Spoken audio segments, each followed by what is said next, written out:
ఓం విఘ్నేశ్వరాయ నమః. ఓం సాయి శ్రీ సాయి జయ జయ సాయి. ఓం ఓం కాంతమ్మ ఓంకారి కాంతమ్మ. అమ్మ కాంతమ్మ తల్లి గురించి అద్భుతమైన విషయాలను తెలుసుకోబోతున్నాము. మొదటిసారిగా ఈ వీడియో చూస్తున్న ప్రతి ఒక్కరూ సబ్స్క్రైబ్ చేసుకోండి, లైక్ చేసి షేర్ చేయండి. ప్రతి ఒక్కరూ భక్తి బంధువులు కండి అమ్మ ఒడిని చేరుకోండి. ప్రక్కనున్న బెల్ సింబల్ని నొక్కండి. మొదలు పెట్టుకుందామా? వరలక్ష్మి గారికి ఎలాంటి అనుభూతులు ఉన్నాయో గమనిస్తున్నారు కదూ. ఇక మరికొన్ని విషయాలు ఆమె మాటల్లోనే విందాం. మా పాప అలైక్య ఉద్యోగంలో స్థిరపడినది, కానీ మా బాబు శివకుమార్కు ఇంకా ఉద్యోగం రాలేదు. అది కొంత బెంగగా ఉంది. ఆ అమ్మ చల్లని చూపే ఆ అబ్బాయిని కాపాడాలి అని ఎదురు చూస్తున్నాము. అమ్మ దీవెనల కొరకు ఇల్లు కట్టుకొని ఇళ్లలో చేరిన తరువాత మా అంగడి వ్యాపారం కూడా కొంచెము తగ్గినది. గత 2 సంవత్సరముల నుండి మా బ్రతుకు బండి కొంత వడిదుడుకులుగా నడుస్తుంది. అప్పులు తీసుకున్నవారు సరిగా తిరిగి ఇవ్వడం లేదు. మరలా రొటేషన్కు కావలసి వస్తే బయట మేము అప్పు తెచ్చుకోవాల్సి వస్తుంది. మేము ఎంత ఇబ్బందిలోనున్నా కూడా ఆ రోజు అమ్మకు చెప్పిన మాట ప్రకారము అమ్మ కాంతమ్మ తల్లి చాటుకు పోయిన నాటి నుండి కూడా, అనగా గత 25 సంవత్సరముల నుండి కూడా మా అంగడి సంపాదనలో రూపాయికి పావలా వంతున ప్రతి నెల సుబ్బారెడ్డి స్వామికి అమ్మకు రావలసిన డబ్బులు ఇచ్చేస్తున్నాను. ఈ నెలలో కూడా 4 రోజుల క్రితమే స్వామి వచ్చి డబ్బులు స్వయముగా తీసుకొని వెళ్ళారు. ఇంటిలో పాలు పొంగించి ఇళ్లలో చేరిన తరువాత వ్యాపారం తగ్గినది అని చెప్పాను కదా.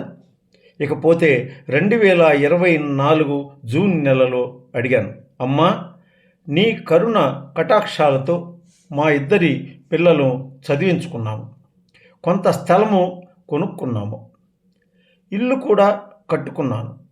నేను ఇళ్లలోకి పోయినాను, కానీ ఆ ఇళ్లలోకి పోయిన తరువాత నాకు వ్యాపారం తగ్గినది. నేను నీకు ఏ లోటు చేశానో నాకు తెలియదు తల్లి. అంగడి వ్యాపారం తగ్గినది, నన్ను ఏమి చేయమంటావు అని అమ్మను అడిగాను. ఆ రాత్రి కాంతమ్మ తల్లి నా కలలో మా పాప అలైక్యవలే కనిపించి నా దోసిలిలో తన 2 చేతులతో నిండుగా చిల్లర డబ్బులు పోసి, ఇంకా అంతా బాగుంటుందిలే, భయం లేదు అన్నారు. నా మనసునకు ధైర్యాన్ని అందించినారు. అలా అమ్మ నా కలలో దర్శనము ఇచ్చిన తరువాత మా బ్రతుకు బండి గాడిన పడినది. అంగడి వ్యాపారము మరల యథాతథముగా పుంజుకున్నది. మా బ్రతుకు బండిని అమ్మ కాంతమ్మ తల్లి ముందుకు నడిపిస్తున్నది. నిత్యము అమ్మ సేవయే, అమ్మ ధ్యాసయే, అమ్మ భావనే నా మదిలో మెదులుతుంటుంది. అమ్మ అనుబంధమే మా కుటుంబమునకు కలిమి బలిమి, మాకు సర్వము. అమ్మయే అనే వేదనలో ఆవేశముగా తన మనసులోని, తన హృదయాంతరాళములలోని అమ్మ అనుభూతులను నాకు అందించుచు వరలక్ష్మి కన్నీళ్ల పర్యంతము అయినారు. అమ్మను నమ్మిన వరలక్ష్మికి అమ్మ దీవెనలు మెండుగా నుండాలని ఆశిద్దాం. మనము అమ్మను ఆశీర్వదించమని అడిగొద్దాం. 2024వ సంవత్సరంనకు ముందే ఆశ్వేజ మాసము పౌర్ణమి నందు రోజు అమ్మ కాంతమ్మ తల్లి ఒక పుణ్యస్త్రీ రూపమున నిండు పున్నమి వలె మిలమిలా మెరియుచు మర్రిపల్లి గ్రామ నివాసి అయిన మాధవి వలె కనిపించినది. చిలక పచ్చ చీర కట్టుకుని దేదీప్యమానమైన వెలుగులో తన పైట కొంగులో ఏదో కట్టుకుని వచ్చి మా ఇల్లంతా తిరిగి చీర కొంగును కట్టుకుని వచ్చిన దానిలో నుండి తను ఆ ద్రవ రూపముననున్న ద్రవము ఇల్లంతా చిలకరించినది. అలా జరిగిన తరువాత 4 రోజులకు గురువారము ఏకాదశి రోజున మా కుక్క మా ఇంటి హాలులోనే 4 పిల్లలను ప్రసవించినది. అమ్మకు జీవ జంతువులపై అపారమైన ప్రేమ కదా. అలానే ఆ కుక్కను బయటకు తరిమివేయక అమ్మ ఆశీర్వాదం అని ఆ కుక్కను పిల్లలను మా ఇంటి హాలులోనే ఉంచాము. అమ్మ దీవెన అని దాని పిల్లలను సాకుతుండాము. అమ్మ చల్లని ఒడిని విడువక, అమ్మ చేసిన మేలు మరువక, డేగపొడికి పోయి వస్తూ అమ్మ ఆశీర్వాదములు అందుకుంటూ నిరంతరము సుఖ సంతోషాలతో ఏ లోటు లేకుండా ఉన్నాము. అంతా అమ్మదయ్య అంటున్న వరలక్ష్మి మాటలు చదివారుగా. మరి మనము కూడా డేగపొడికి పోయవద్దమ్మా? అమ్మ చల్లని మనసును, అమ్మ రూపమును కనులారా చూసి వస్తామా? రండి పోదాం.